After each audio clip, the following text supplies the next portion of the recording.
Welcome to GreenCollarWoman Spotlight on Women. Today we're speaking with Amita Vaux, Head of Advisory Services in the Environment at the BITC.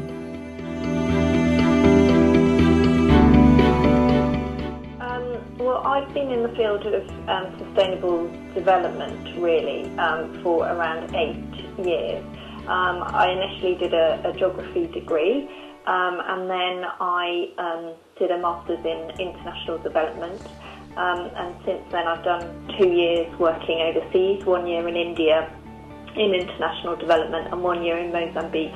I've then worked for the Department for International Development for two and a half years, working on poverty reduction programme in Africa, and then I've worked for a solar energy company for a year. And then I've been at business in the community for just over 2 years.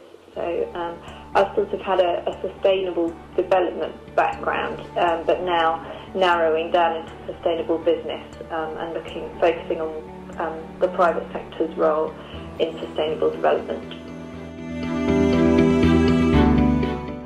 I think I've always kind of seen the bigger picture. I don't like getting tied into detail. I think that's why I did geography at university, was that kind of desire to stand back and look at the world's issues from a fairly overarching framework.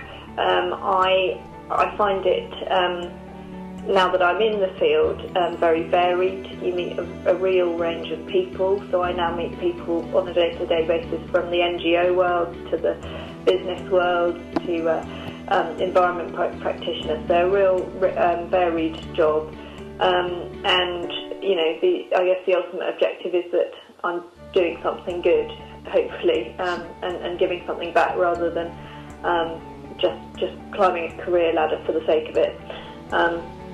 And I think ultimately in the area I work in, it's around climate change. So hopefully if I can say that I've made a contribution to either raising awareness or actually reducing carbon through business, that's a pretty exciting thing to be able to say. Well, I'm currently Head of Advisory Services in the Environment Impact area.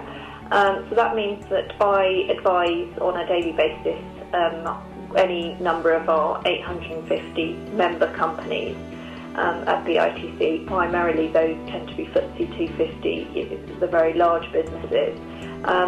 But I also extend into working with smaller businesses through our work for the Prince of Wales Royal Warrant Programme, where we run essentially an environment audit on all the companies that receive a royal warrant for him or for the Queen.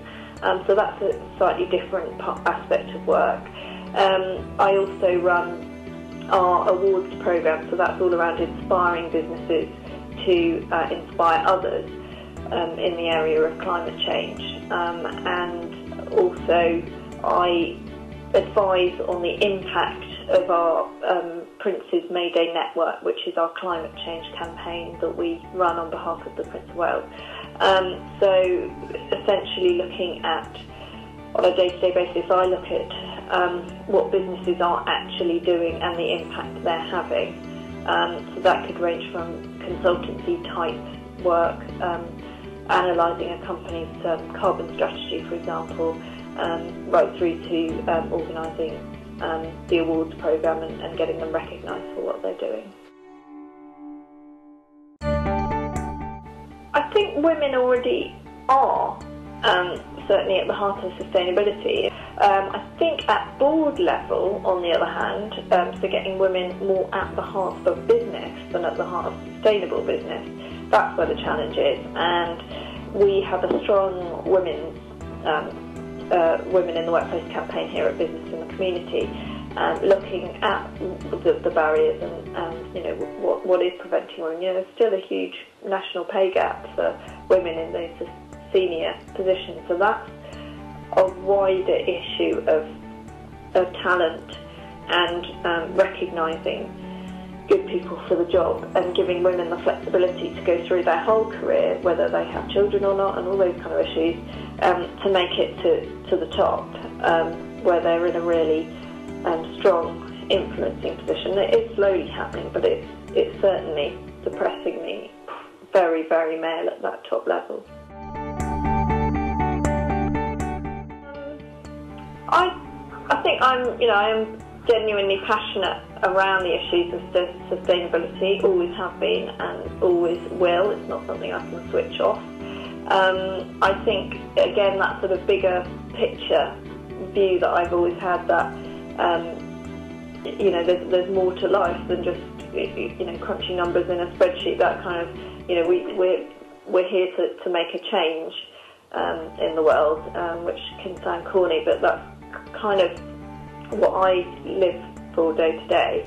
I couldn't just come in knowing that I was doing clock watching and doing my 9 to 5 just so that I was making ends meet. I mean, there's got to be something more to a job, and I think sustainability, so particularly an environment, is around securing a better planet for future generations, which also sounds incredibly cliche, but I guess it is true. So I'm compassionate, and I have a wider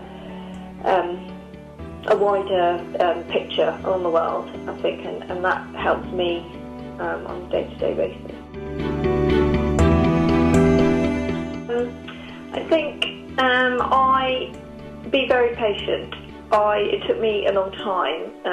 I've got quite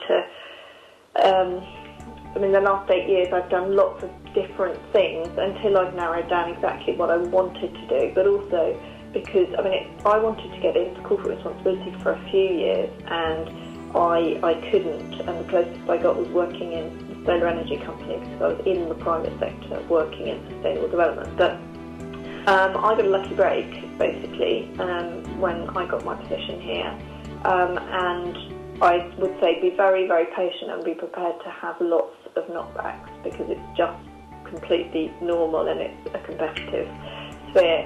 And once you do get your foot in the door, there's so many opportunities, so it's a real incentive to do it. I would also say network like mad.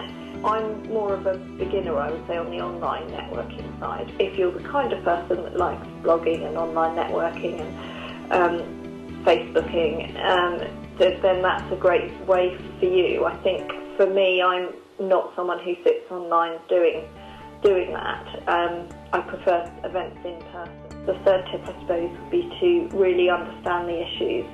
It sounds obvious, but really become confident in the issues that you'll be talking about, and specifically the legislation, because that drives us at the moment really on climate change, is the global and UK legislation. That's what businesses are listening to. So you've really got to be one step ahead of the game on the carbon reduction commitment, the Climate Change Act, and the EU emissions trading, all these kind of boring pieces of legislation that's actually crucial to our day-to-day job. I'm just hoping that the space for green-collar women and sustainability generally becomes bigger and bigger, and that it's not this kind of field of sustainability and this bolt-on like CSR has been, that it's actually, from a business perspective, it's at the heart of the way businesses work and the way countries operate at the core of their processes. So, we're almost pleased when we don't see a CSR department in a company anymore, because we know that actually that means that they're viewing sustainability issues in the same way they view all other board issues. And that a boardroom, the kind of conversations in boardroom are really putting those issues at the top, because they're about ultimately a huge risk to the business if they don't do it.